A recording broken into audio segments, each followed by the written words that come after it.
Elon Musk just made it way easier for his billionaire friends to dodge their taxes. And ordinary workers like you and me are going to be left holding the bag. If you're going to play by the rules, you are shouldering the burden of our tax system. Doge is currently gutting the IRS and plans to ultimately lose 40% of its workforce. And unless you have tens of millions of dollars, this is not as exciting as you think. That's because the IRS agents that are losing their jobs in droves are actually the ones trained to go after rich tax dodgers in particular. Because no one's been looking, they've been cheating more. It's a huge conflict of interest when you're saying these agencies are attacking me and then you're going in and taking a chainsaw to them, right? At the same time, Doge is axing parts of the IRS that help working class people the most. Now you have an IRS that is unable to be there to answer the call when taxpayers need help. The Trump administration and Doge may try to pander to the working class with vague promises to abolish income tax, no tax, or to cut one of the government's most hated agencies. But make no mistake, the changes to the IRS are going to shortchange regular working people so that billionaires can stretch the wealth gap to new extremes. The wealthiest people and the largest corporations pay a lot to highly trained accountants and attorneys who are very good at constructing highly complex corporate structures. Spencer Woodman is a reporter at the International Consortium of Investigative Journalists who's been covering financial misconduct by the ultra-wealthy since 2017. A big kind of part of the way that the wealthiest people dodge taxes is that they will find the most arcane and complex corners of tax law to exploit. I mean, that's attractive, partially because they know that they will have to have someone in the IRS with a level of expertise that matches their highly paid tax accountants. And historically, that just hasn't been the case. Something like 30% of all taxes unpaid are traced back to the top 1% of income. Tax evasion by the rich costs the government over $150 billion a year. That number comes from this guy, Danny Werfel, the IRS's former commissioner. He knows a thing or two about how well-paid accountants shield money from the American government. I think a good one, it's a fancy term, transfer pricing. Transfer pricing is a common way for rich tax dodgers to lie about where they earn their money, for instance, which country, in order to pay the lowest amount of taxes possible. But the IRS has a division that is supposed to make sure that, like all of us, the rich pay their fair share. The IRS's Large Business and International Division is the U.S. tax agency's office that polices the largest corporations and the wealthiest individuals. And that was a unit that was significantly depleted over the years of budget cuts that took place in the 2010s. And as a result, we saw record low audit rates for large partnerships and large corporations. President Biden tried to fix those audit rates with the Inflation Reduction Act, which invested $80 billion into the IRS, partly to make sure they could go toe-to-toe with the army of accountants employed by the ultra-rich.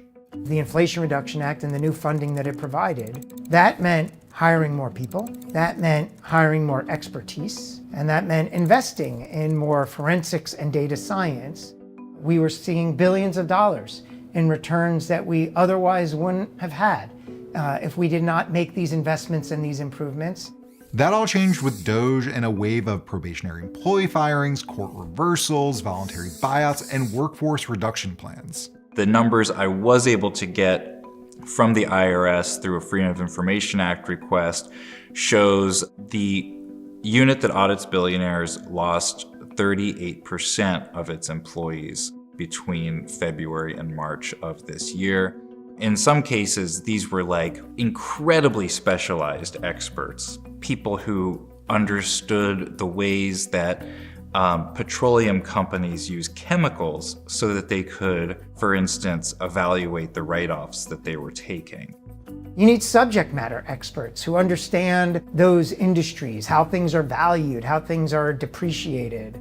You need data scientists to better detect forensically whether income is being inappropriately shielded. Agents I have spoken with there describe that office, at least their teams, as being in a state of near paralysis as kind of management grapples with how to move forward with such a large headcount reduction.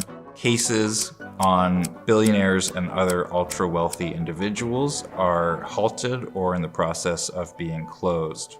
Paring it back creates an incentive for those that were inclined to not play by the rules to get even more aggressive. That the company is now a convicted felon because of a 13-year scheme to evade taxes. That means they're shifting the burden of who's funding our government from them to those that are playing by the rules. And that's unfair.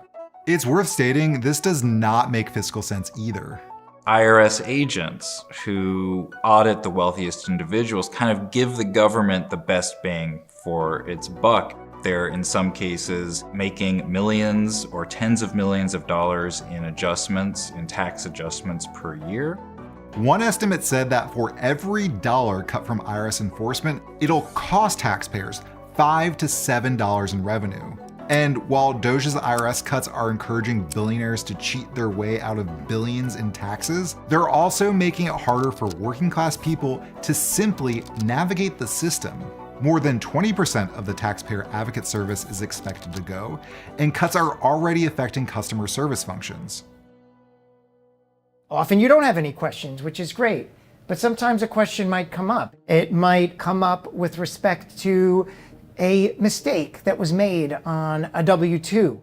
It could come up, unfortunately, that someone steals your identity and has filed a tax return in your name before you filed one. Scam artists are getting your social security number and address and then stealing your tax refund. If you can't get through to the IRS, or there's not a trained staff person who can resolve, then you're going to leave the situation still stressed, still feeling the burden. Reports say the IRS will also kill the free direct file program that allows taxpayers to file their taxes directly with the IRS, a program that threatened TurboTax's bottom line. We had tremendous momentum in terms of increasing access and being available to help taxpayers. The issue now is, will that momentum be built on, or will it slide backwards? The National Treasury Employees Union, which represents IRS workers, has been fighting DOJ every step of the way. They've sued over the mass firing of probationary employees and the administration's attempt to strip federal workers of bargaining rights. I thought corporate America was like this, not the government. While these issues make their way through the court system, it's unclear if the union will prevail. For most people in America, they're not running global corporations. They don't have the ability to shield income in favorable international tax jurisdictions. And therefore, the IRS needs to be equal to the task to detect when this type of behavior is occurring, to root it out and correct it. And again, an IRS that can't keep up with that means that the tax system becomes increasingly unfair.